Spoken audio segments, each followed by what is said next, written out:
बिस्मिल्लाहिर्रहमानिर्रहीम। Nawaz time news TV पे नाज़रीन, मैं मुखातिब हूं। नाज़रीन, आज का मौजू ये है, हज़रत साहब पीर रहमतुल्लाह अलैह की ज़िंदगी के बारे में वाक़या बयान करूँगा। अल्लाह के वलियों की शान मोहम्मद नवाज़ इंशाअल्लाह करता रहेगा बयान। नाज़रीन, आज मौजू ये है, हज़रत साबर पिया रहमतुल्लाह अलैह, हज़रत बाबा फरीद रहमतुल्लाह अलैह के मुरीद, उनकी ज़िंदगी का वाक़या बयान करूँगा। नाज़रीन किराम, और कुछ चीज़ें ऐसी होती हैं कि वो इंसान को उस पे अक्ल तस्लीम करे ना करे, मगर दिल तस्लीम ज़रूर करता है, वाक़यात होते भी हैं। नाज़रीन, बात ये है कि हज़रत साबर पीर रहमतुल्लाह अलैह, हज़रत साबर पीर रहमतुल्लाह अल्लाह के बहुत कामिल वली, अल्लाह के बरगुज़र बंदों में उनका शुमार होता है, अल्लाह के नेक बंदों में, जो अल्लाह की इबादत में इतना हो गए कि अपना वजूद को भी नहीं, यानी किसे कहते हैं ना, फ़ना, यानी कि ये एक आता है मकाम कि अपनी ज़ात को फ़ना करने के बाद रहना। कुछ बुज़ुर्ग होते हैं सालक और मज़ूब होते हैं, कुछ लोग सालक भी होते हैं, मज़ूब भी होते हैं, यानी कि ऐन टाइम वो हाज़िर भी होते हैं और नहीं भी हाज़िर होते। कुछ बुज़ुर्ग ऐसे होते हैं, वो मज़ूबियत में कैफ़े में चले जाते हैं, वो मज़ूब हो जाते हैं, वो सालक नहीं रहते। सालक माने कि होश में रहना, मज़ूब रहना कि अल्लाह की वो याद में गुम रहना, या किसी की याद में भी गुम रहना, यानी कि या इश्क मजाज में रहना, जो अल्लाह की बनाई चीज़ में गुम रहना। जैसे जैसे जैसे कि वो क्या नाम है था, सस्सी थी या पता नहीं लैला थी, वो जो ना दोनों में से कोई जेंस में निकल गया। वो एक बंदा नमाज पढ़ रहा था रेगिस्तान में, तो वो सामने से गुजर गई थी। उसने कहा, क्या तुझे समझ नहीं आती क्या? तुझे ये कैसे बेहिया है? तुझे ये पता नहीं कि मेरे सामने नमाज पढ़ना, मेरे सामने से तो गुजर गई है। तो वो काजी था, वो काजी ने फटाफट उस नमाज को फोल्ड किया ना, नमाज पढ़ रहा था, उसको नमाज को छोड़ के, तो नमाज को एक साहब का नमाज को पढ़ अपनी नीयत को तोड़ के तो उसको पकड़ने लग पड़ा। उसने कहा, काजी मुझे ये बता, तो नमाज किसकी पढ़ता है? उसने कहा, जी काजी ने कहा, जी मैं नमाज पढ़ता हूँ अल्लाह की। उसने कहा, या अल्लाह की तू नमाज पढ़ता है, तो तुझे मेरे साथ तेरे सामने से मैं गुजर गई हूँ, तो तुझे ये पता है कि तेरे सामने से मैं गुजर गई हूँ, तो मुझे ये तू अल्लाह की नमाज पढ़ रहा था। अल्लाह की नमाज कैसे पढ़ता बंदा हाजिर नाजर होके? मेरा महबूब मेरी नजरों से हाजिर नाजर था, मेरी नजर में हाजिर नजर था, तो मैं तुझे देख ना सकी। काजी मैं जान के नहीं किया, मैं तुझे देखा नहीं था। तो तूने अल्लाह की जिसने जिसकी तूने अल्लाह ने जिस जिस चीज को बनाया है, इश्क मजाज, मुझे उस बंदे जो चीज अल्लाह ने बनाई है, मुझे उससे मोहब्बत होगी। अल्लाह की बनाई चीज से मुझे इतनी मोहब्बत हुई कि मुझे तू नजर ना आया। जिसने वो चीज बनाई है, तो उसकी इबादत कर रहा था, तुझे मैं कैसे नजर आ गई? तुझे मैं कैसे नजर आ गई काजी? काजी चुप। नाज़रीन किराम, बात ये होती है, मौजू फिर पता नहीं कौन सा था। हाँ, मौजू ये था कि ये क्या कहते हैं कि ये जी अ, हाँ, हज़रत साबर पिया रहमतुल्लाह अलैह, हज़रत साबर पिया रहमतुल्लाह अलैह, नाज़रीन किराम, उनका मुरीद था हज़रत पानीपती रहमतुल्लाह अलैह। उनका कहते हैं कि एक ही मुरीद हुआ है, हज़रत पानीपती रहमतुल्लाह अलैह। उनके मुरीद, क्योंकि जिस वक़्त हज़रत बाफ़री रहमतुल्लाह अलैह ने उनको कहा था कलिश, मैं शॉर्ट बताऊँगा क्योंकि वाक़या बहुत इस टाइम मैं लंबा, बाकी मैं आपको मौजू पे लेके जा रहा हूँ, फ़ना और बका पे। नाज़रीन किराम, जिस वक़्त हज़रत पानीपती रहमतुल्लाह अलैह कलील शरीफ के अंदर क़याम पज़ीर थे, उनको पता था कि मेरे मुर्शिद नहीं क़याम पज़ीर नहीं थे। उससे पहले आप हज़रत बाफ़रीद रहमतुल्लाह अलैह के पास मुरीद हज़रत पानीपती रहमतुल्लाह अलैह, हज़रत बाफ़रीद रहमतुल्लाह अलैह से बैत होने के लिए आए थे। हज़रत बाफ़री रहमतुल्लाह ने फरमाया कि हज़रत पानीपती आप ऐसा करें कि आप जाएँ कलील शरीफ, आप हज़रत साबर के मुरीद हों। साबर के पीरों में मेरा मुरीद है, तो आप उनसे मुरीद हों। हज़रत बाफ़री रहमतुल्लाह अलैह के साबर रहमतुल्लाह अलैह, हज़रत साबर रहमतुल्लाह अलैह भांजे भी हैं और मुरीद भी हैं। उन्होंने कहा, आप उनके मुरीद हो, मगर वो काफ़ी देर हो गई है, वो खड़े हैं, वो बैठे नहीं हुए। वो शतूत की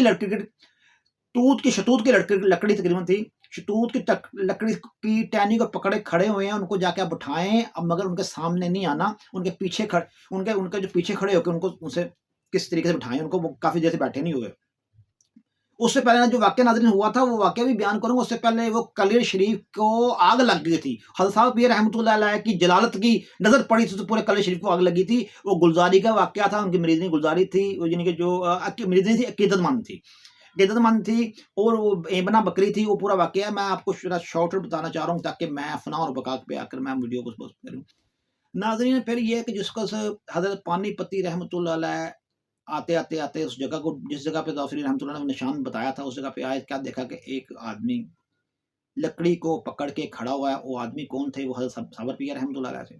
आपने उनके पिछले थोड़ा-सा पीछे खड़े होके आपने कुरान पाक की तिलावत करनी शुरू हो गई। आप सकरात की कैफ़ियत में थे। सकरात की कैफ़ियत किसे कहते हैं कि सकरात की कैफ़ियत ये होती है कि नाज़रीन ग्राम उसको जमी हुई कैफ़ियत, एक जगह वो आँखों को जमा लेना।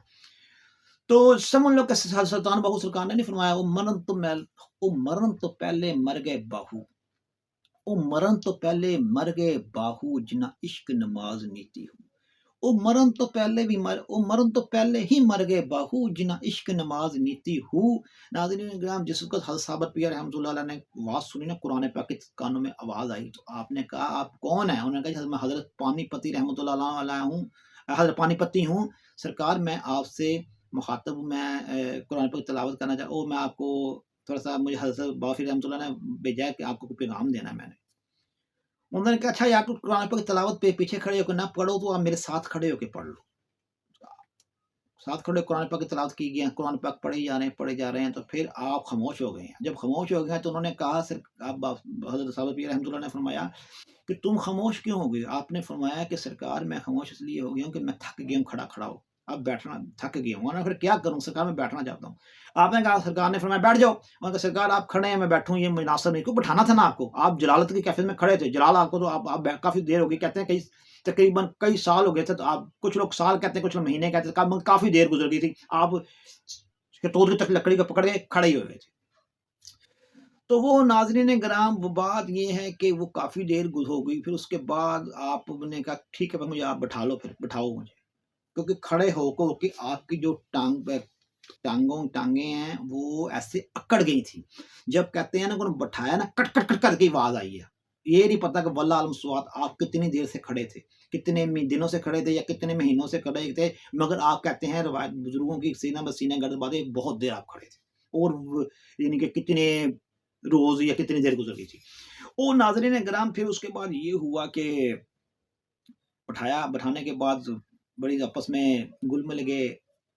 फिर आपने उनको मरीद भी किया, जिस वक़्त मरीद किया तो उस वक़्त सरकार हज़रत पानीपति रहमतुल्लाह अलैह सरकार फरमाते थे, हज़रत साहब पीर रहमतुल्लाह को कहते थे सरकार, बताओ फ़ना और बका का राज़ क्या है? फ़ना और बका का राज़ क्या है? फ़ना और बका का राज़ क्या है? सरकार फरमाते थे, हज़रत पानीपति जब वक़्त आएगा मैं आपको बता दूँगा फ़ना और बका का राज़ क्या है। ऐसे ममलूक की ज़िंदगी चलती रही। आप सरकार की विसाल का टाइम पर्दा करने का टाइम आ गया। जिस वक़्त पर्दा करने का टाइम आ गया, हज़रत पानीपति रहमतुल्लाह को फरमाते हैं कि पानीपति मेरा पर्दा करने का टाइम इस टाइम आ गया है। इस दिन मैंने फ़ौत होना है मगर मेरा जनाज़ा जो है ना, पर्दा करना है मैंने। मेरा जो जनाज़ा है ना वो एक नकाबपोश ही आके पढ़ाएगा। उसके अलावा मेरा जनाज़ा किसी को पढ़ाने ना देना। हज़रत पानीपति रोना शुरू हो गए। वो कैसे कहते सरकार मैं आपकी जुदाई बर्दाश्त नहीं कर सकता। आपने फरमाया पानीपति पर्दा सब नहीं करना है। पर्दा तो करना ही पड़ना है। हर किसी ने पर्दा करना है तो मैं देर क्या सवेर क्या जब वक़्त आता है अल्लाह जब पर्दा करना पड़ता है। हज़रत पानीपति रहमतुल्लाह अलैह ये बात सुन के रंजीदा हो गए। थोड़ा वक़्त गुज़रा, टाइम नज़दीक आ गया। जिस टाइम नज़दीक आ गया आपने हज़रत सावर पिया रहमतुल्लाह अलैह ने पर्दा कर लिया। वो आपने जैसे पर्दा किया तो आप ना बड़े थोड़े-से रंजीदा से हो गए कि यार अब ये जंगल बियाबान है। इधर ना बंदा ना बंदे की ज़ात नज़र आती। इधर नमाज़ जनाज़ा कौन कराएगा तो क्या होगा? क्या देखा कि आपने थोड़ा टाइम गुज़रा, क्या देखा कि कतारों पे कतारें लोग आना शुरू हो गए और सफ़े बिछनी पीछे देखा सफ़े बिछनी शुरू हो गई हैं। तो इतना बड़ा जनाज़ा जम्मे गफ़ीर आ गया है तो आप हैरान हो गए कहते हैं यार जंगल में ऐसे तो मंगल हो गया। तो ये असल बात भाँप नहीं पा रहे थे वो। मरीद थे, बड़े कामिल मरीद थे मगर बात को भाँपे नहीं थे। उस वक़्त बाद में भाँप गए थे। उन्होंने फिर एक वक़्त कभी कोई उठ के आ रहा है, वो कह रहा है कि बाबा बताएँ जनाज़े का टाइम कब इजाज़त दें जनाज़े की। उन्होंने कहा सरकार जब मैं तब तक जनाज़े खड़े होके आपने पीछे खड़े हुए हैं, पानीपति ने पीछे को आपने मुँह करके आपने बुलंद आवाज़ से कहा कि मुझे सरकार की तरफ से ऑर्डर है, जब तक नकाबपोश नहीं आएगा तो मैं इजाज़त नहीं देनी। नकाब जब देखा सफ़ें तैयार हो गई हैं, सफ़ें लग गई हैं, एक नकाबपोश घोड़े के ऊपर आए हैं, जिस टाइम घोड़े के ऊपर आए हैं तो आपने नकाब किया हुआ था उतर के घोड़े से आप हज़रत पानीपति के पास बैठ गए हैं आके। जब हज़रत पानीपति के साथ आके पास बैठे हैं, साथ बैठ गए हैं तो आपने जनाज़ा वो खड़े होकर जनाज़ा पढ़ा, पढ़ने के बाद फिर उसके बाद आप फिर बैठ गए हैं। तो आप कहते हैं हज़रत पानीपति रहमतुल्लाह अलैह मैयत को उठाने का टाइम जब ना उठाने का टाइम हुआ तो उससे यानी कि पढ़ने के बाद जनाज़ा आप बैठ गए साथ ही। आपने कहा हज़रत पानीपति नकाब किया हुआ है। हज़रत पानीपति अक्सर आप मेरे से पूछते थे, फना और बका का राज़ क्या है? फना और बका का राज़ क्या है? फना और बका का राज़ क्या है? तो मैं तुझे कहता जब वक़्त आएगा बताऊँगा, वक़्त आ गया। हज़रत पानीपती रहमतुल्लाह ने फिर भी पहचान नहीं पाई, ये मामला है क्या? नकाब चेहरे से उतारा, आपने फरमाया हज़रत पानीपती अपने जस्ते जस अपने जिस्म मुबारक को हाथ लगा के कहा ये फ़ना है, ये बका है। तो कहते हैं हज़रत पानीपती रहमतुल्लाह अलैह गश खा के गिर गए। तो जिस वक़्त ये बात हुई है, तो मगर पीछे वालों सफ़ों वालों को ये बात नहीं, मामला हो क्या रहा है? बस अल्लाह जैसे हाज़िर है। कहने के बाद ये नाज़रीन करम ऐसे-ऐसे मुर्शिद भी होते हैं, वो हर चीज़ करके दिखा देते हैं। हज़रत पानीपती रहमतुल्लाह अलैह ने सवाल ही वो पूछा, फ़ना और बका का राज़ क्या है? फ़ना और बका का राज़ क्या है कि वो फिर बताना ही पड़ गया सरकार को कि भई ये है तो ये है। नाज़रीन किराम, सो बातें की एक बात, अल्लाह के वली की शान मोहम्मद नवाज़ इंशाअल्लाह करता रहेगा बयान।